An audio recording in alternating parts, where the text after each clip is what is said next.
Once a long time ago, there lived a boy named Wiley.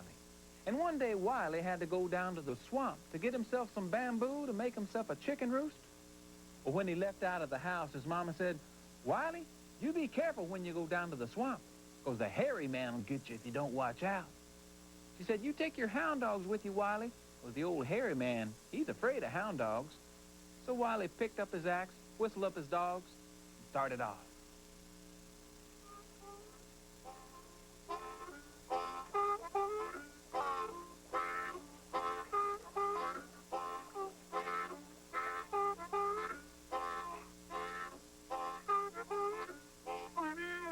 Wiley hadn't gone too far till he found himself a nice big stand of bamboo trees.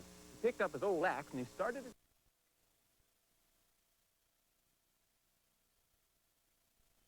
All of a sudden, his dogs heard a wild pig run by. Sounded like this when they went after it.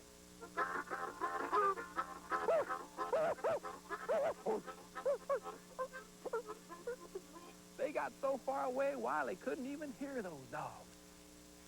They kept on chopping and thinking, "Ooh-wee, I hope that hairy man doesn't come now." When he looked up, there was the hairy man coming right for him. Now, he was big. He was hairy.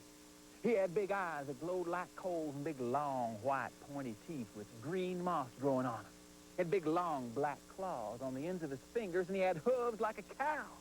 When Wiley saw those hooves like a cow, he knew a cow couldn't climb a tree, figured the hairy man couldn't either. So he turned around and found himself the tallest tree he could find and climbed right to the top. Well, the old hairy man just walked under that tree, and Wiley looked down and he said, "Hello, hairy man." The hairy man looked up and said, "Hello, Wiley." Wiley said, "Oh, what you got in your big old sack, hairy man?" "I got nothing yet, Wiley." Well, he picked up Wiley's axe and he started to chop. Wiley knew he had to do something, so he called out for those dogs.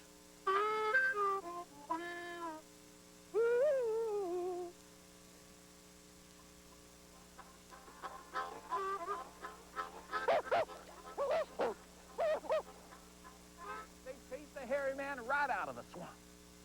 Wiley came down out of that tree and went home and told his mama what happened. She said, "That's good, Wiley. You did the right thing." So the next day, he got himself some big stout rope and tied his dogs up to a big old oak tree, just like his mama said, and started off into the swamp all by himself. Well, he hadn't gone too far till he looked up and he saw the hairy man coming right for him. He said, "Hello, hairy man." The hairy man said, "Hello, Wiley." Wiley said, "I hear you're the best magic man in these parts." "I reckon I am." Turn yourself into a little old possum. That giraffe turned once around and turned into a little old possum with long white teeth with green moss growing on them. Wiley ran up, he picked up that possum, he put him in that sack, he tied that sack tight, and he ran down to the banks of the river just as fast as he could. He ran and he ran and he ran until he found the banks and he threw that sack as far as he could. It landed in the water and he went home feeling fine.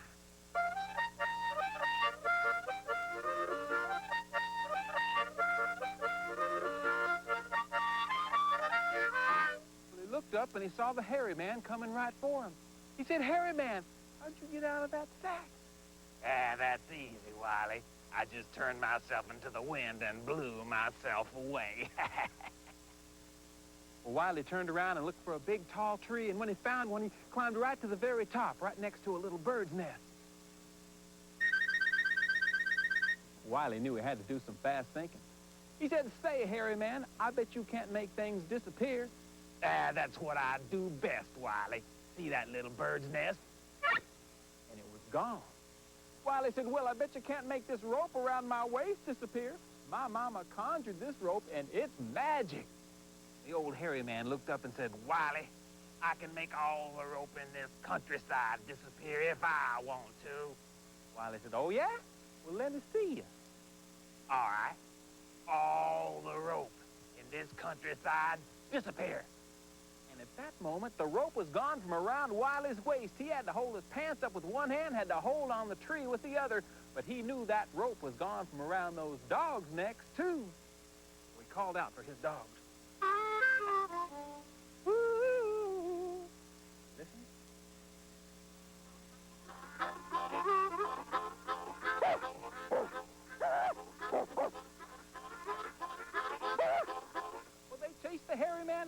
the swamp, right down the middle of the road. There was an old Model T Ford coming through there. Why, it almost ran over the hairy man and the dogs, too.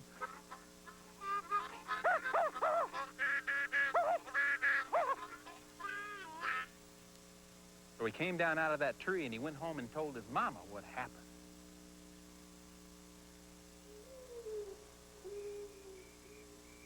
She said, Wiley, I got one more idea. Now you go out back and get one of those little baby pink pigs and bring it to me. While Wiley was out back, she took the dogs and put them in the closet. Then she took that little pig that Wiley brought in and put it in Wiley's bed. Then she pulled the covers up over the pig's head and said, Wiley, you go upstairs into the attic and you stay up there till I tell you to come down. So he climbed up there and, well, the night started to fall and the wind started to blow.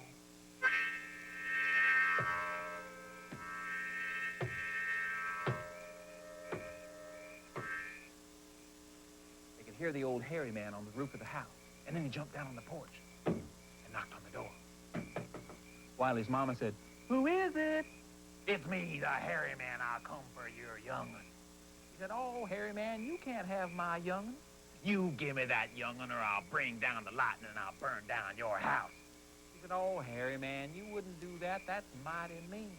Well, I'm a mighty mean man. Now open that door and give me that young'un. He said, If I do open the door, you promise you'll never come back and bother me again? I'll never come back. She just opened up the door. The old hairy man walked over to the bed, reached in, expecting to pull out Wiley, but all he heard was, It's just a pig. Well, she opened up the closet door and let those dogs chase the hairy man down to the swamp.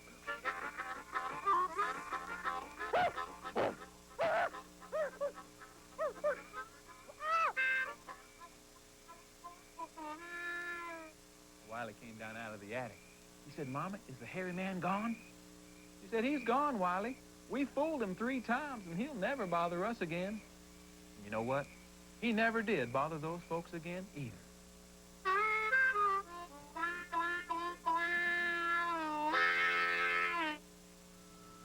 Boy, that was some scary tale, huh?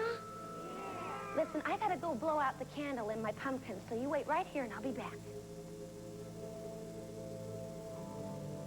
I fibbed about there being a candle in my pumpkin. I just didn't want the kids to know how scared I was by that hairy man story, and I needed to see my pumpkin with its happy face to calm me down.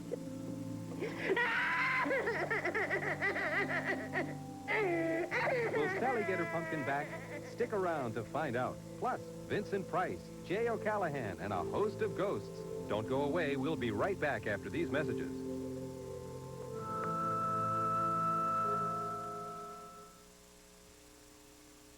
Look at me. Boy, I sure hope we don't have to go through any cornfields tonight. Why? Why? Because of Old Man Danaker. Who's he? You never heard of Old Man Danaker? No.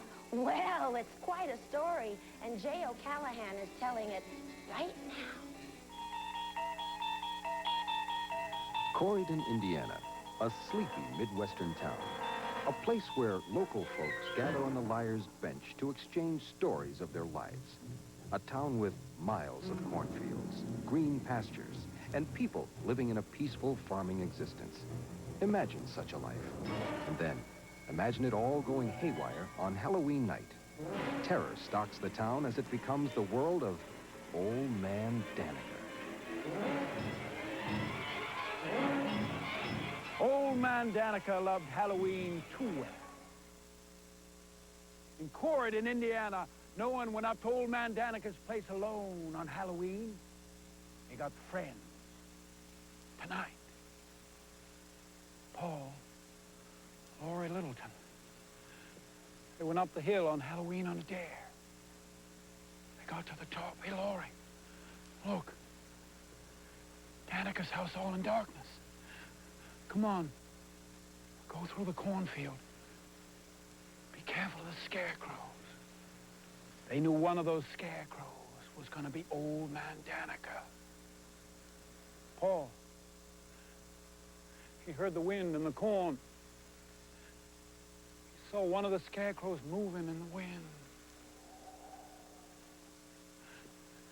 He reached out, touched the arm of the scarecrow. A straw.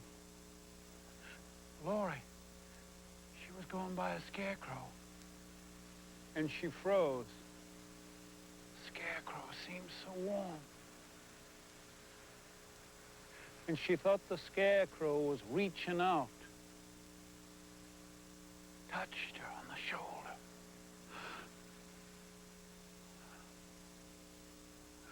Happy Halloween! She ran as hard as she could all the way to Danica's house, and Mrs. Danica opened the door. Come on, Laura, it's all right. He gets crazy on Halloween. Come on, Paul. She was a big woman. Here now, I'll cut you a piece of the big, dark fudge. There you go. Almost makes it worse. Almost. That night, Danica come in the kitchen, and there was straw sticking out of the neck and the sleeves. I'm sick of just being the scarecrow. I want to go down into the town, scare someone half to death. Then I want to go town to town. You're doing nothing of the sort, Clem. You get to sleep. Tomorrow you get to the print shop, then work on the farm. If you get extra time, you make a scarecrow, but you're not going down the town. She kept a tight rein on Danica. But she took sick, died in December. January. Danica's thinking, there's nothing holding me back. In February, Danica's sitting out on the liar's bench. He's always there at noon. He did the printing for the newspaper. Didn't matter how cold, he's sitting there drinking his hot tea. And two of the men sat down. Danica, what you got for headlines tomorrow? You coming up my place, Halloween? Hey, Danica, this is February, that's October.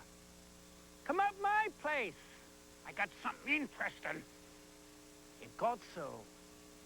Nobody sat on the liar's bench if Danica was there, because all he talked about was Halloween.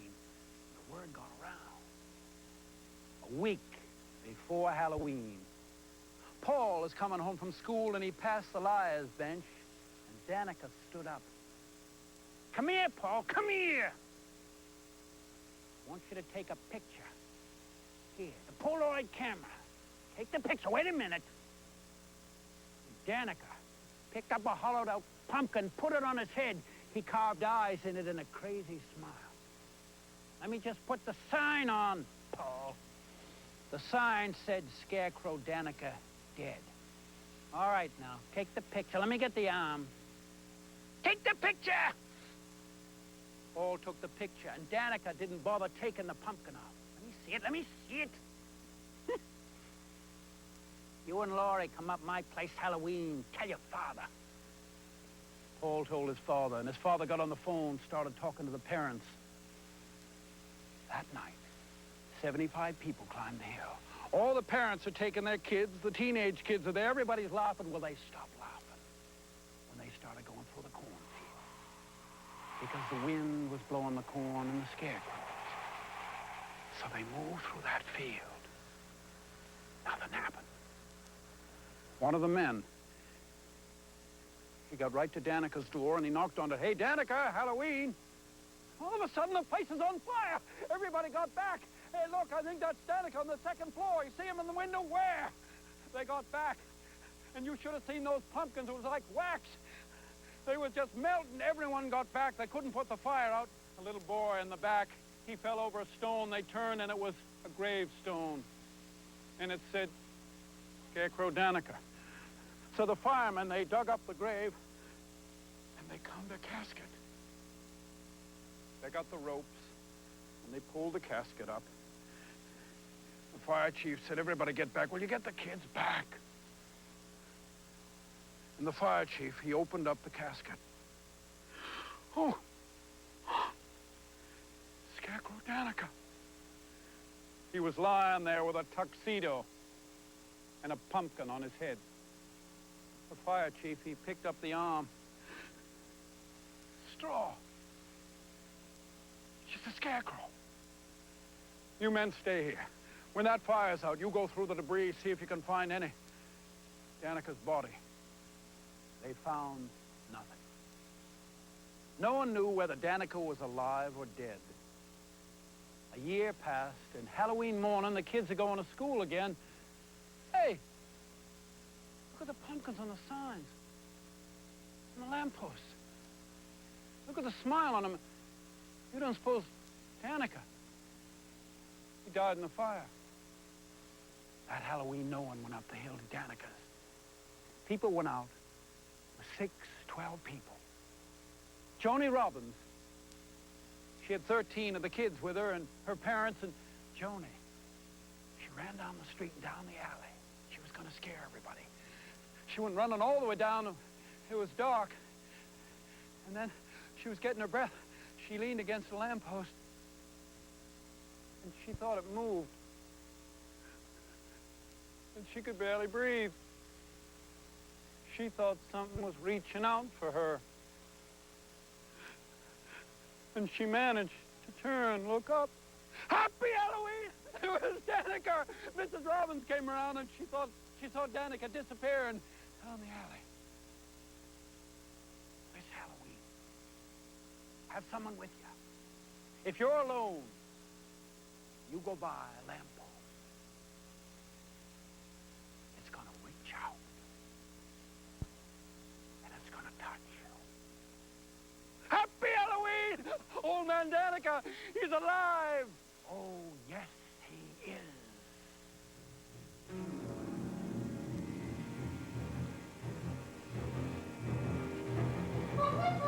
Hold your horses, Harpo. Come on, Stan, take our picture. Okay, everybody get real close together so that I can take this. I'll cut that out. Everybody get real close together and say trick or treat. Great. Now let's get trick-or-treating, because in a little while, Jackie Torrance has a wicked tale to tell. The Teller in the Tale continues after these messages. Halloween is spooky, but it's fun, because it's just pretend. Sometimes the dark is spooky and not fun if you're alone. Jackie Torrance knows a story about a little girl named Tilly who was very scared of the dark.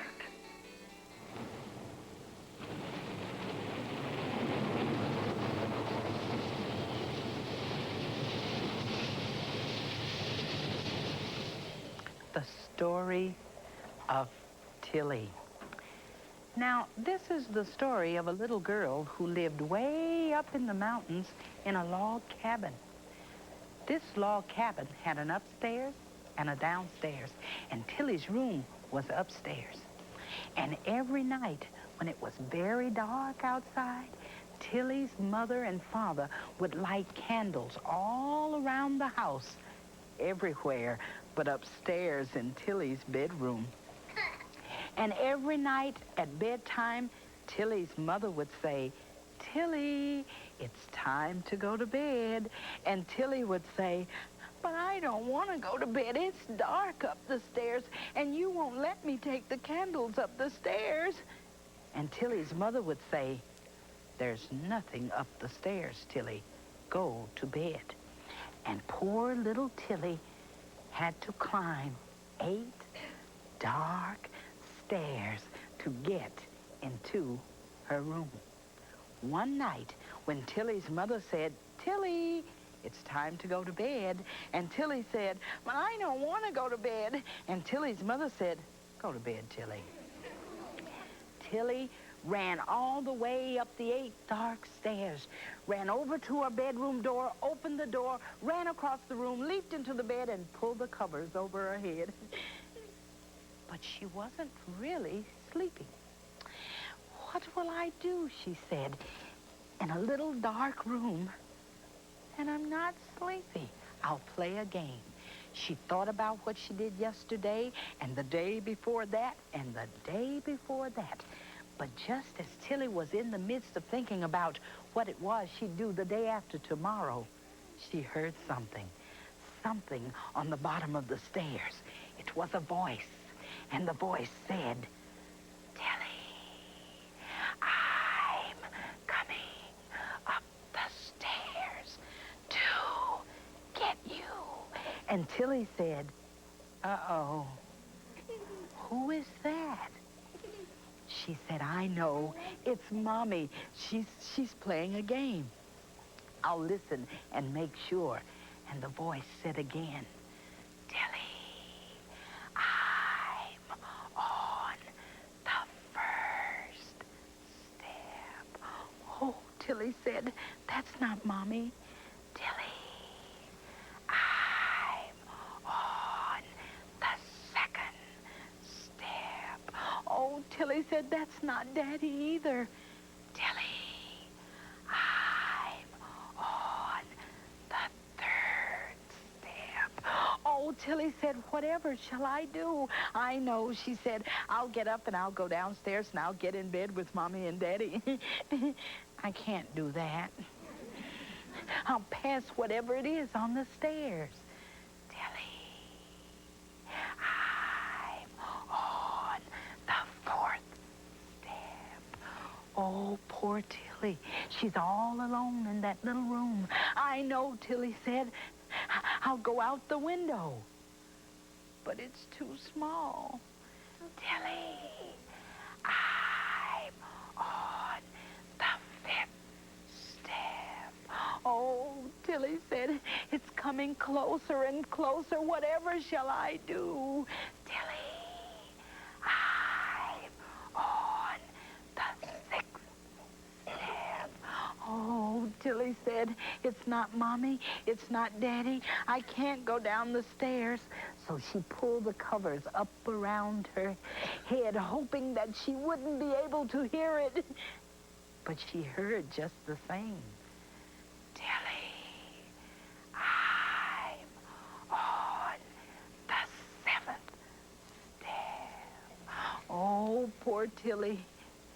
Whatever shall I do, she said. I know, she said.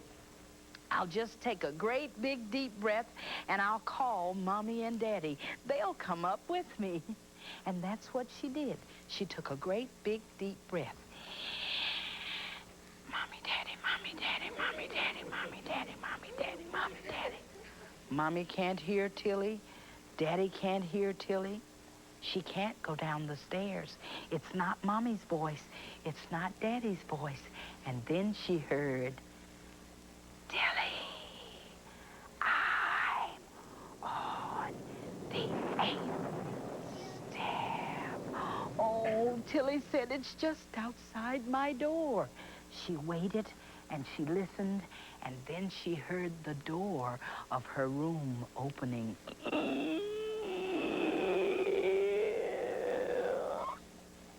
And then she heard, Tilly, Tilly, Tilly, I'm coming in to get you. There was nobody on the stairs at all. Just a game that Tilly played every night before she fell asleep.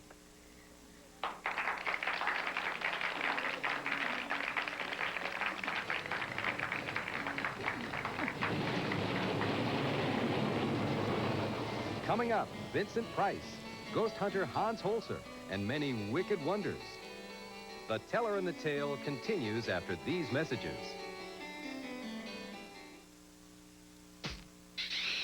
If you made hamburger... was famous for its ghosts. Can you imagine how Ichabod Crane felt when he saw the Headless Horseman?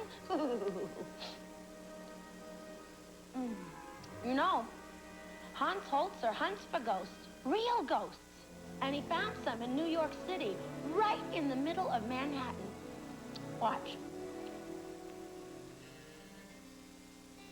The Morris Jermel Mansion here in Washington Heights, New York, is probably one of the most famous historical mansions in America. It is also the most famous haunted house in New York City. Ever since the last owner died, the rumors of uncanny goings-on have kept even the curious at bay. Naturally, a mansion where so much American history transpired is likely to harbor not only memories of past glories, but in this case, some phantoms of those who made history here and who never left for the world beyond and are kept here by unfinished business.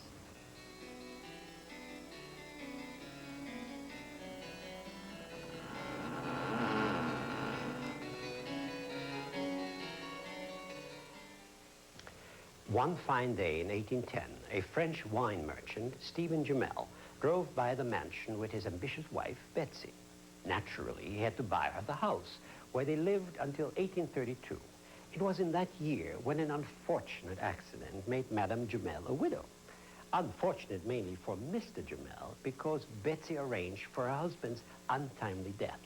The reason being her having met the Vice President of the United States, the dashing Aaron Burr. Their marriage ended in divorce. It was just about 100 years later, on January 11, 1964, that a group of school children from nearby PS 164 was scheduled to visit the historical mansion. They arrived a little too early, so they chatted away as children do. Suddenly, a tall woman appeared above the children on the balcony. She was telling them to be quiet. She was wearing a blue chiffon gown with little stars attached to it. The children fell silent when they saw, to their horror, the woman glide back into the house through the closed doors. By now, it was 11 o'clock, and the curator, Mrs. Emma Campbell, appeared on the scene, letting the group inside. How was she to explain to the children that the house had been completely empty when the lady appeared to them on the balcony? Especially as the children identified the very gown the lady had been wearing on display in one of the glass showcases on the second floor. It was Madame Jumel's favorite gown. I held 2 investigative seances at the mansion with the help of the late Ethel Johnson Myers, the renowned psychic. Through her, the late Mr. Jumel complained bitterly about having been murdered. His wife had him pushed off a hay cart onto a pitchfork. He would have survived the accident, but Madame tore off the bandages covering the wound, and he bled to death. But Madame Jumel is not the only resident ghost in the mansion. In May of that year, I conducted a second investigation in the presence of some very distinguished journalists and historians. This time, we were able to capture the remorseful ghost of Madame Jumel herself. Pressed to identify herself through the entranced psychic, the lady hissed, "I am the wife of the Vice President of the United States." Those were the very words Betsy Jumel used whenever her carriage was blocked in traffic. People visiting the mansion have complained of footsteps and doors opening by themselves ever since Madame Jumel died in 1865. And why not? Let's face it, in this day of living space shortage, what would make a restless ghost more comfortable than this magnificent colonial mansion? To roam in at will and maybe reminisce about the good old times. This is the Morris Jumel Mansion in New York City, and I am Hans Holzer. Well, I ain't afraid of no ghosts.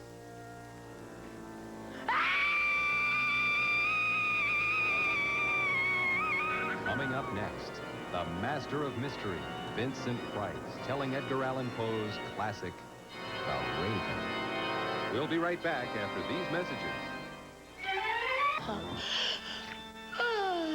sleeping, and I ate way too much candy.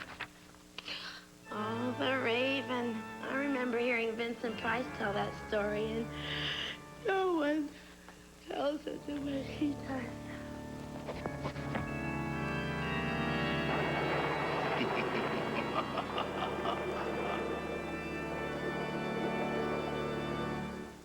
Once upon a midnight dreary, while I pondered weak and weary over many a quaint and curious volume of forgotten lore, while I nodded, nearly napping, suddenly there came a tapping, as of someone gently rapping at my chamber door.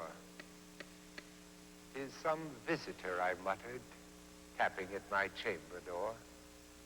Only this, and nothing more. Presently my soul grew stronger, hesitating then no longer. "Sir," I said, "or madam, surely your forgiveness I implore. But the fact is I was napping, and so gently you came rapping, and so faintly you came tapping at my chamber door, that I scarce was sure I heard you. Here I opened wide the door. Darkness there, and nothing more. back into the chamber turning, all my soul within me burning. Soon again I heard a tapping, something louder than before. Surely, said I, surely that is something at my window lattice. Let me see what then thereat is, and this mystery explore. Let my heart be still a minute, and this mystery explore. 'Tis the wind and nothing more. Open here I flung the shutter, when with many a flirt and flutter in there stepped a stately raven of the saintly days of yore. Not the least obeisance made he, not a minute stopped or stayed he, but with mien of lord or lady perched above my chamber door, crest be shorn and shaven, thou, I said, art sure no craven, ghastly, grim, and ancient raven wandering from the nightly shore? Tell me what thy lordly name is on the night's Plutonian shore. Quoth the raven, nevermore. But the raven, still beguiling all my sad soul into smiling, straight I wheeled a cushioned seat in front of bird and bust and door, and upon the velvet sinking I betook myself to linking fancy unto fancy, thinking what this ominous bird of yore, what this grim, ungainly, ghastly, gaunt, and ominous bird of yore meant in croaking, nevermore. Prophet, said I, thing of evil, prophet still, if bird or devil, by that heaven that bends above us, by that God we both adore, tell this soul with sorrow laden, if within the distant Aidenn it shall clasp a sainted maiden, whom the angels name Lenore, clasp a rare and radiant maiden, whom the angels name Lenore. Quoth the raven, nevermore. Be that word our sign of parting, bird or fiend, I shrieked upstarting, get thee back into the tempest and the night's Plutonian shore. Leave no black plume as a token of that lie thy soul hath spoken.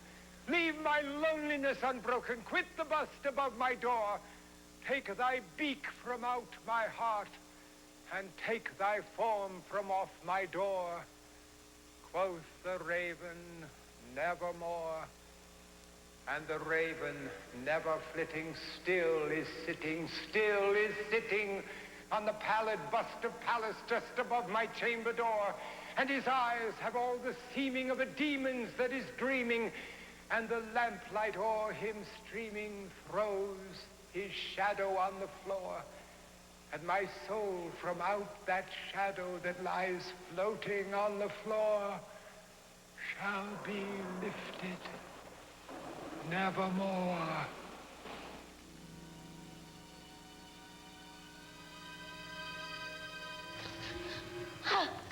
Oh, boy, that dream was spooky. Oh, I wish I had my pumpkin. Who could that be? Oh, it's probably some little trickster. My pumpkin! Oh! Oh, I'm so glad you're back. Now I can go to sleep.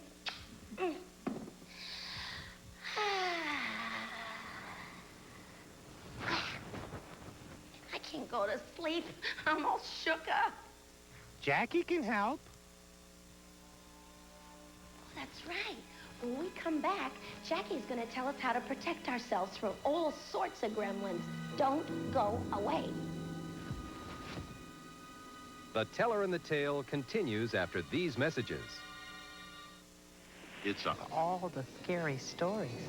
Let me tell you how to protect yourself. If you are afraid of nightmares and bad dreams and things that go bump in the night, just before you get in bed, find yourself a nice pair of shoes. Your daddy's shoes would work just fine. They're bigger. Place them beneath the bed, then spread the toes so that one shoe points in that direction and the other shoe points in that direction. And then any nightmare, any bad dream, anything that goes bump in the night won't come near you. It's something about shoes that are spread open like that that will keep these things away. Well, I hope you enjoyed our tales of ghosts and goblins. I know I did. And I want to thank David Holt, Jay O'Callahan, Hans Holzer, Vincent Price, and studio host Jackie Torrance for telling their stories, even if they terrified me. As you can see, I'm not taking any chances. Good night. Booga, booga, booga. Booga, booga, booga, booga. You never know where they are. Booga, booga, booga, booga, booga. The Teller and the Tale was brought to you by Hardee's. Hardee's Hamburgers, a little closer to home.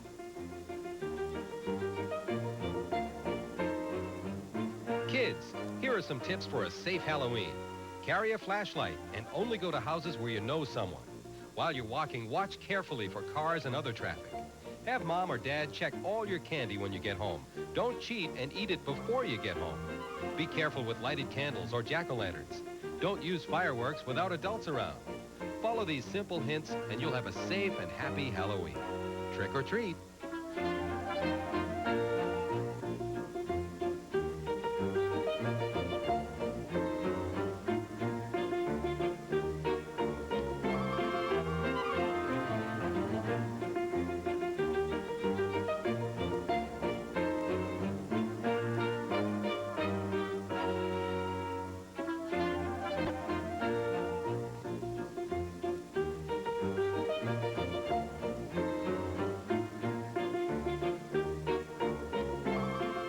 Travel for the Teller and the Tale staff and talent was provided by U.S. Air. Fly U.S. Air to more than one.